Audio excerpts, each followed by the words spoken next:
Hello! I've been incredibly lucky for my birthday because I was gifted an Amiga 2000.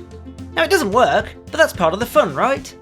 Actually, to be honest, I received it a couple of months ago, and the first thing I did was clip this little fella out and neutralise the area. And yes, as you probably guessed, it looks like it's done some damage. So in this video, we're going to take a look at this Amiga 2000, learn a little about it, and see if we can fix it.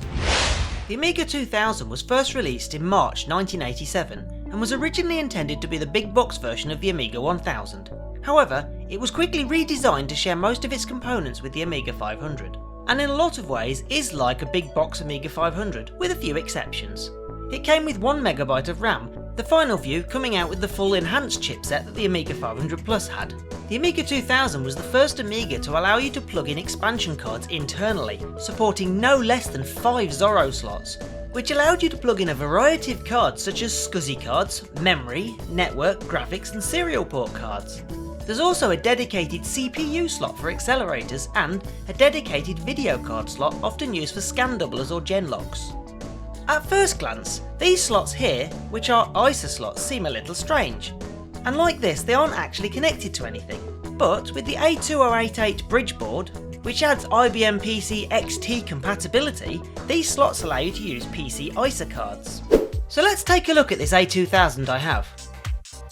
Well, as you can see, it's taken a bit of battering. The sides don't look very nice, but at least all the plastic is in one piece. There's some signs of rusting on the back too. There's also a keyboard. Now I always thought the A2000 keyboard had A2000 written on it, so no idea if this keyboard really belongs to it or not, or for that matter if it even works, but it looks like it could do with a real clean. So let's open up the A2000 and take a look inside. First, getting these screws out of the side. For some reason there's only 3. Oh, and we have to remember there's one on the back too. Once removed, the case comes off. It's surprisingly quite heavy. Inside, at first glance, everything looks okay. None of the cables seem to be connected to the motherboard. There's a strange card here in the video slot. So let's take it out and have a look at it. This is an original A2300 or A2301 Amiga Genlock, produced by Commodore. On the back it has 2 RCA connections for video in and video out, as well as a 23-pin video monitor connection. The card allows you to overlay Amiga images on top of the video image. Now before I power this up, I'd like to check the voltages on the power supply. I might sort out recapping or replacing it with something more modern later on, but for now, I want to make sure that it's not going to make this machine worse. To remove it, I need to remove what should have been 2 screws on the back, and then 2 screws hiding under the floppy drives. We can already see the big Rev 6.2 sticker on the board. That probably makes this an OCS model, but we'll check that in a minute. Zooming down on the board, we can take a look, as written there, the Fat Lady. This version of the Agnus chip is the ECS Agnus that supports 1MB of chip RAM. That's not the same as the Agnus in the Amiga 500 Plus. Now Agnus has several jobs, as well as being the memory controller and DMA controller. It also houses the blitter as well as the copper or coprocessor. Over here we can see Paula, which didn't really change between any of the Amiga revisions. Paula's job includes managing the audio, the floppy disk drive, serial port, mouse, joystick and generating related interrupts. Below Paula is Denise. This is an OCS Denise chip, which handled most of the graphics tasks including native screen and hardware sprites. To the right we can see the onboard chip RAM. Then here we have the Kickstart ROM. Checking the code on it, it's probably Kickstart 1.3. And to the left of that, we have the main 68000 CPU. Now some of the other chips, these 2 are the CIA or Complex Interface Adapter chips, the odd and even. These chips enable the parallel and serial ports to work, as well as provide timers, interrupt signals and a few other bits. They're identical and can be swapped with each other. Lastly, a less known chip. This one hiding in the corner is the Buster chip. This chip handles the control of the Zorro slots on the motherboard, including the I/O and bus arbitration. A few interesting things you can spot here too. This is the floppy drive connector, and this is an internal serial port connector, or as I found very funny, in the Commodore service manual schematics it's written as the infernal serial. What's interesting about this port is it not only contains all of the signals you can access from the external port, but also a few extra ones. I don't think it was widely used, maybe the thought was some kind of internal modem or MIDI card or something. But I guess if you're really careful, you could connect a DB9 connector to it. It wouldn't give you an extra serial port, but it would make it more accessible than the 25-way connector. With the tour out the way, there's just one thing to look at. Wow, as you can see there's some proper battery leakage damage there. As this A2000 is not supposed to work, I guess this may be the culprit. So, you've seen what we've got to work with. Let's start by testing out the power supply and make sure it's outputting the expected voltages. And note, I've unplugged the floppy drives at this point too. I'm going to power this thing up and check them individually. First thing I note here is that I can feel the fan blowing out the back, so that's a good start. The first 4 pins, 1 to 4, yellow, are supposed to be 5 volts, and that seems to be good. The next 4 pins, 5 to 8, are the ground. The 9th pin, orange, is 12 volts, looks good. Then we skip a pin. The 11th one, red, is minus 12, and this looks good too. The 12th one, green, is another 5 volt, which looks okay, although it's actually just connected to the first set of 5 volt pins. The 13th one, minus 5, is also good. And finally, the 14th one, brown, is tick, which in the UK should produce a 50Hz TTL signal, which is taken directly from the main signal. From what I understand, this is used to keep the internal clock as accurate as possible, although there's jumpers on the board to allow it to switch to the vertical blank signal instead. Well, that's a good start, the power supply works. Time to connect it back to the Amiga and see what it does, or rather doesn't. I've connected up the RGB output via SCART so I can record this here. Interestingly, while there's no picture, both drives are ticking, so something's alive.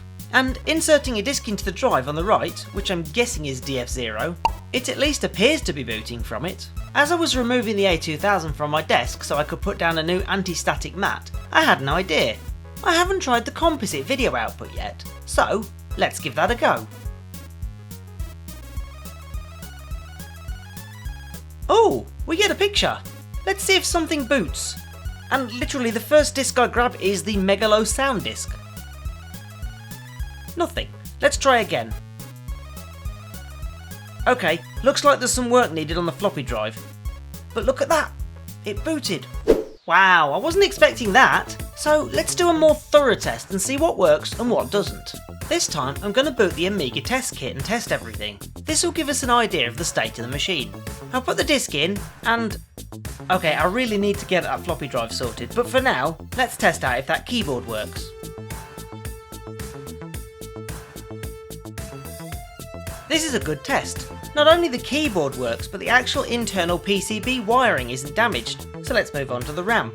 This does so many different tests you can see here, and this machine only has 1MB of chip RAM, and it all seems to be functional. Next, port 2, the joystick. Well, doesn't seem to be working quite right there. Button 1 isn't working. Port 1, the mouse. Well, the buttons work, but no movement. Let's try the audio. Well, that seems to be working great. And testing each channel individually is good too.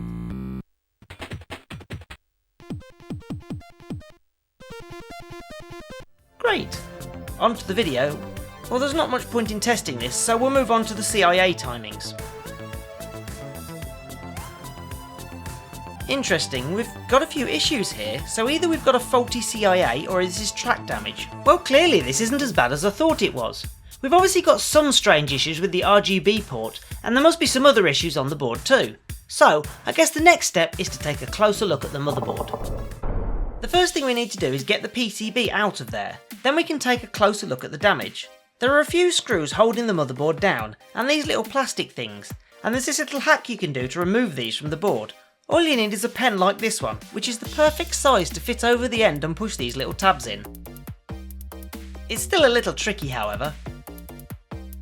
Oh, and I missed a screw there. Now that's loosened, it all comes out. Now let's take a look. Aside from it being a little dusty, it's mostly okay, with the exception of this area where the battery was. It's amazing the keyboard still works perfectly given the location of the connector. However, I'm guessing some of the signals around here aren't great. So, I'm going to remove the CPU and have a look there. So with the CPU removed, you can see that the contacts on the side don't look great. I also spot a few gaps in tracks too. Now, a lot of these seem to be going to the CPU slot to the left, so it might not be causing a problem right now. I thought we should also take a look at the reverse. First, looking at the keyboard and mouse ports. Well, the soldering doesn't look quite right, but there's no obvious signs of corrosion. Over to where the battery was, well, there's usual green marks, but it doesn't really cross any of the tracks. Over to the 3 ports on the back, looks like someone's had a go at these before. It's curious. There doesn't appear to be that much track damage, and thinking about the RGB output, if we're getting the composite video output, then the video side must be more or less working, so it's unlikely to be battery damage. I'm also wondering if one of the CIA chips is bad. One of them does a lot of stuff to do with the floppy drive, and that seems to be working okay. The other one handles things like the keyboard and mouse ports. I guess the easiest test is to simply swap them around. Now, for the gaps in the tracks we can see around the CPU socket, the majority of them seem to make their way over to the Zorro slots. Now I'd like to make use of them at some point, but not right now. I think the most important job right now is to get the RGB video port working. So, the first thing I'm going to do is reseat all of the chips and put a bit of contact cleaner on them. I won't bore you with reseating all of these, and some of them are really difficult to remove.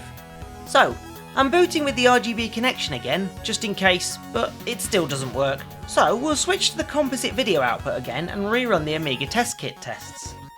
Ah, that's better. All of the CIA tests passed. So maybe reseating the odd and even CIAs fixed that. Onto the joystick and mouse. Well, the fire button on the joystick is working now, but the right direction seems to be playing up, wiggling the connector in the socket and it intermittently works. Same with the mouse, so there's either some corrosion going on here or I've just got bad contacts, so let's take a look at them. I'm spraying some contact cleaner into the ports, a little crazy I know, and I'm going to use a plug to work it around a little. And while I'm doing this, in the random off chance that the RGB port is also a contact issue, I'll give that a spray too. Still no RGB output, but I don't remember it being white and fading to grey before. That makes me think there's some kind of power issue up there somewhere. So back to the composite video, and we still don't have good joystick or mouse. Now, just to make sure, I've swapped the two CIA chips around, and I think they're both fine. But the joystick and mouse are still behaving poorly, so there must be some kind of connection issue there. So, I guess I'll print out some of the schematics for the A2000 related to the signals for the joystick and the mouse ports, and then buzz them out with the meter.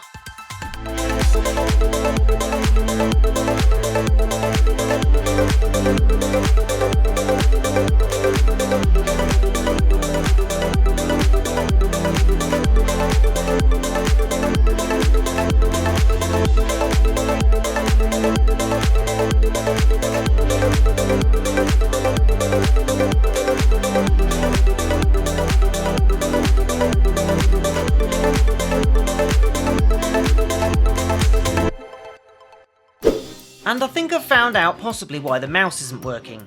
This fuse here provides 5 volts to the joystick and mouse ports, and it's dead. So we'll have to get that out of there.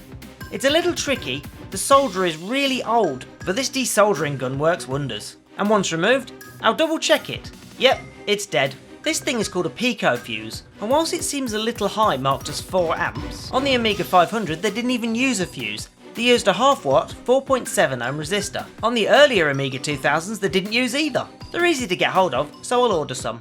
In the meantime, I'm going to temporarily put a small resistor in there just so we can test the port again. And testing that again. Amazingly, the mouse is now working properly, and so is the joystick. Now I've realised why the joystick wasn't working before, and it's because I had the rapid fire switch on, and that requires a 5V pin to work. Okay, well that's some progress. We've got the joystick and mouse working. Next step is to figure out what's going on the RGB port, whilst waiting for the replacements to arrive. And this got me wondering, how many more fuses are there on this board? Well, it turned out, including the one I removed, there's actually 5. Now we know the one at the front where the joystick and mouse port was dead, so I'm going to test the others. So, starting from the left, F2, which supplies 12 volts to the serial port. Seems good. On to F4, which protects the 5V rail on the floppy drive port. Seems okay too. That also explains why F3, the 12V for the floppy drive, is next to it, and that appears fine too. And finally, F5, which provides a 12V to the Amiga RGB port. This doesn't appear to be working. Now I doubt that's all of the issues here. The thing is, it's not that we're getting no signal. A signal's detected, we're just not getting a picture. Now the easiest way for me to figure out what signals are broken is to power it up and compare its output with my Amiga 500 Plus. They should be more or less identical. So I'm working my way through all of the pins, comparing them to what my A500 Plus is outputting. And to be fair, it all actually looks quite good. I've overlaid the pin out here to help you understand. Now this is interesting. Pin 21, it's minus 12 volts on the Amiga 500 and minus 5 on the A2000. This is actually normal. The next pin, pin 22, is 12 volts and we already know the fuse is blown there, but we can see it on the A500. Lastly, pin 23, 5 volts on the A500 but on the A2000, nothing. This is weird, it doesn't actually have a fuse. Flipping the board over and having a look at the connector, there's no continuity between pin 23 and where it disappears to on the board. But looking a little closer, you can see this little curl of copper. Well, I think this track's burnt out, possibly shorted against the 12 volt and took that out too. At least these are easy fixes. All I'm going to do is add a short little wire to replace the damaged track. Now I haven't got any replacement fuses yet, but I'm feeling lucky, so I'm going to give this a test. Now I haven't gotten the floppy drives connected, so at this point it may take a little bit longer to start. And whoa, will you look at that? So time for a full test. I've turned the board around as the floppy drive cable wouldn't reach, and I've connected the keyboard and mouse back up. And it's taken quite a few attempts to get that disc to be recognised, so servicing them is probably next. But running the video tests in Amiga Test Kit, everything worked as expected. Now there's one crazy thing here. Given the battery was to keep the clock running and most of the damages around that area, aside from the date being wrong, the clock chip is actually being detected. So I've reset the machine and I'll see if it holds the clock time. Crazy, it appears to be working. Now the last repair I want to do right now is just to get the discs being detected properly. And this is most likely the disk change switch inside the drive. Now I will be making a full video on floppy drive repair, calibration and cleaning, but not right now. So to get easy access to everything, I'm going to remove it from the framework, which you can do by removing the 4 screws. Once done, this section slides off and there's another 4 screws per drive. Annoyingly, sometimes these little posts don't come off correctly and need a little help. Quick shout out to Chris Ratcliffe for this tiny adjustable spanner. So after brushing away a little bit of the dust, I'm going to open each of these and give them a quick spray with contact cleaner. We need to remove 3 screws to actually get the drive out of the case, and once inside we can actually see it's a little dusty. Now these tiny little black posts at the front of the drive are the switches for the disk change detection and write protect. It is possible to open them up, but I don't recommend it because you'll probably snap the plastic and won't be able to put it back together again. So my technique here is to spray some contact cleaner down the post and then work it in by repeatedly pressing it. Now you can test all of these signals in the Amiga Test Kit, but I thought I'd show you how disk change works. These 2 switches here allow me to step the drive head in and out. The green LED indicates that there's no disk in the drive. Here you see me stepping the drive back and forth, just like the Amiga would, which gives you that familiar tick noise you associate with the Amiga. Now, I insert a disc and you'll notice it's not detected until I move the drive head once. This is why we have the ticking noise. Removing the disc, however, is detected instantly. I've repeated this cleaning procedure with both drives and it's all ready to be used. Fun fact, on the Amiga 2000 the floppy drive cable actually has a twist in it, much like the PC floppy drive cable. However, it's not used to identify which drive is which, it's used to swap the in-use pins around.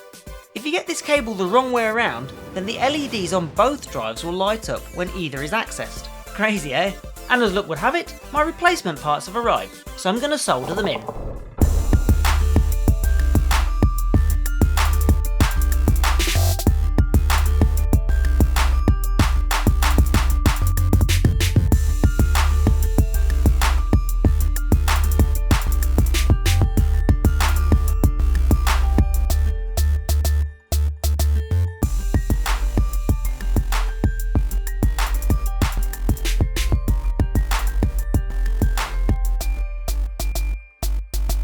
So aside from replacing 2 blown fuses and adding a coin cell battery holder, the only other thing on this motherboard I wanted to check was those potentially damaged tracks I could see under the CPU socket.